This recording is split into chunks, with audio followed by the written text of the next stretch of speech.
VK Mishra project. हमारे channel पे बने रहने के लिए हमारे चैनल को लाल बटन दबा करके सब्सक्राइब करें और साथ में बेल आइकन घंटी दबाएं। जय श्री राधे कृष्ण। आप सभी का हमारे YouTube चैनल पे बहुत बहुत स्वागत है। आइए सुनते हैं शनिवार व्रत की कथा। जो भी भक्त सच्ची श्रद्धा के साथ शनिवार के दिन शनि देवता का पूजन करते हैं, पीपल के वृक्ष में गुड़ तथा तिल मिश्रित जल डालते हैं, इससे शनि की दशा में कोई कष्ट नहीं होता है और शनिदेव अपना कृपा प्रदान करते हैं। तो आइए सुनते हैं शनिवार व्रत की कथा। तो बोलिए प्रेम से शनिदेव महाराज की जय, सर्वदेवी देवता की जय। बहुत समय पहले की बात है कि एक समय सभी नवग्रहों सूर्य, चंद्र, मंगल, बुध, बृहस्पति, शुक्र, शनि, राहु और केतु में विवाद छिड़ गया कि इनमें से सबसे बड़ा कौन है। सभी आपस में लड़ने लगे और कोई निर्णय न होने पर देवराज इंद्र के पास निर्णय कराने के लिए पहुंचे। इंद्रदेव इससे घबरा गए और इस निर्णय को देने में अपनी असमर्थता जताई, परंतु उन्होंने कहा कि इस समय पृथ्वी पर राजा विक्रमादित्य है, जो कि अति न्यायप्रिय है, वे ही इसका निर्णय कर सकते हैं। सभी ग्रह एक साथ राजा विक्रमादित्य के पास पहुंचे और अपना विवाद बतलाया, साथ ही निर्णय लेने के लिए कहा। राजा इस समस्या से अति चिंतित हो उठे, क्योंकि वे जानते थे कि जिस किसी को भी छोटा बताया जाए वही कुपित हो उठेगा। तब राजा को एक उपाय सूझा। उन्होंने स्वर्ण, रजत, कांस्य, पीतल, शीशा, रांगा, जस्ता, अभ्रक और लौह से निर्मित 9 सिंहासन बनवाए और उन्होंने इसी क्रम में रख दिया। फिर उन सबसे निवेदन किया कि आप सभी अपने अपने सिंहासन पर विराजमान हो जाइए। जो अंतिम सिंहासन पर बैठेगा वही सबसे छोटा होगा।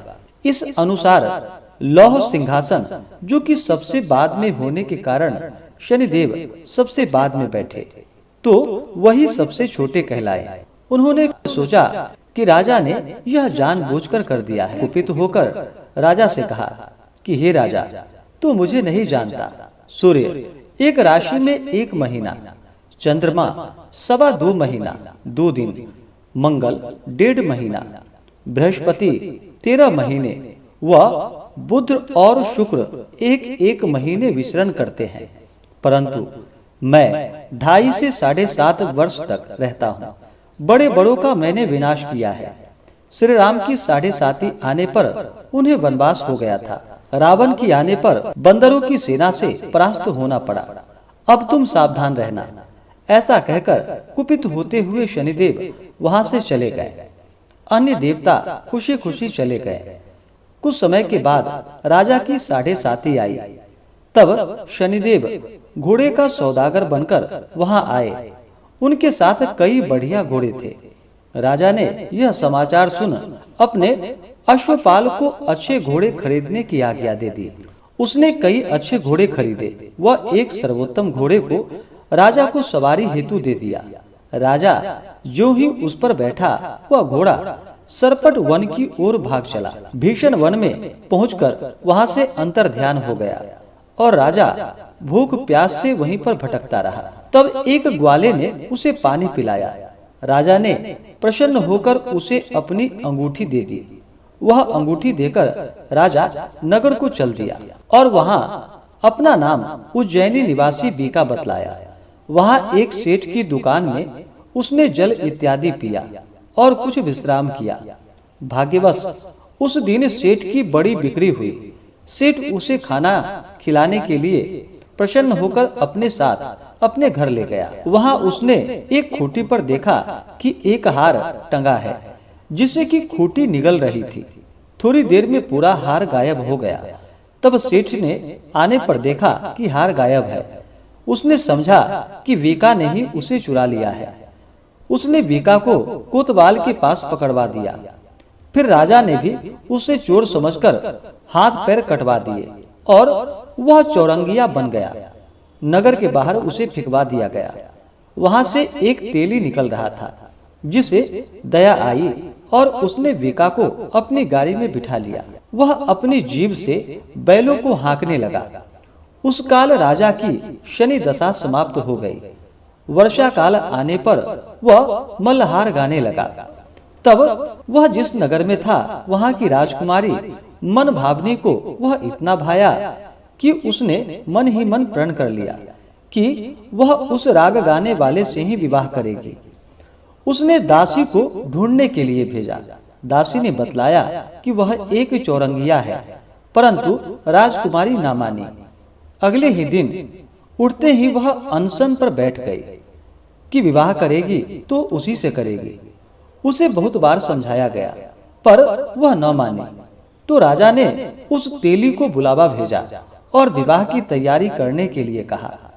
फिर उसका विवाह राजकुमारी से हो गया। तब एक दिन सोते हुए स्वप्न में शनिदेव ने राजा से कहा कि राजन, देखा तुमने मुझे छोटा बतलाकर कितना दुख झेला है। तब राजा ने उनसे क्षमा याचना मांगी और प्रार्थना की कि हे शनिदेव, जैसा दुख मुझे दिया है किसी और को ना देना। शनिदेव मान गए और कहा कि जो मेरी कथा कहेगा और व्रत करेगा उसे मेरी दशा में कोई दुख नहीं होगा। जो नित्य मेरा ध्यान करेगा और चींटियों को आटा डालेगा उसके सारे मनोरथ पूर्ण होंगे।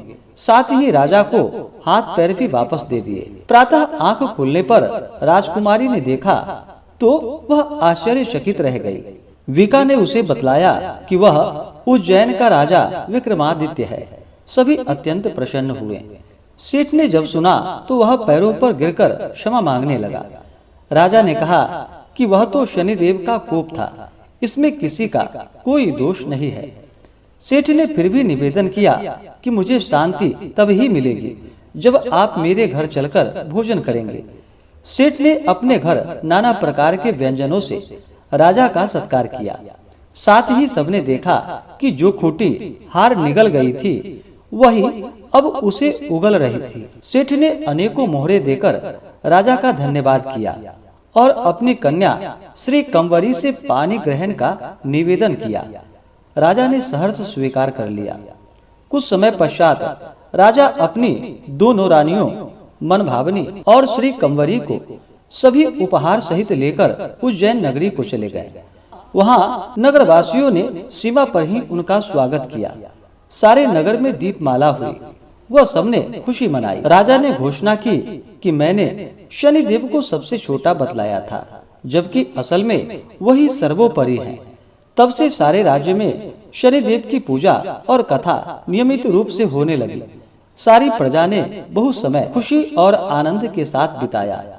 जो कोई शनिदेव की इस कथा को सुनता है या पढ़ता है या दूसरों को सुनाता है, उसके सारे दुख शनिदेव जी की कृपा से दूर हो जाते हैं। तो बोलिए प्रेम से शनिदेव महाराज की जय, सर्वदेवी देवता की जय।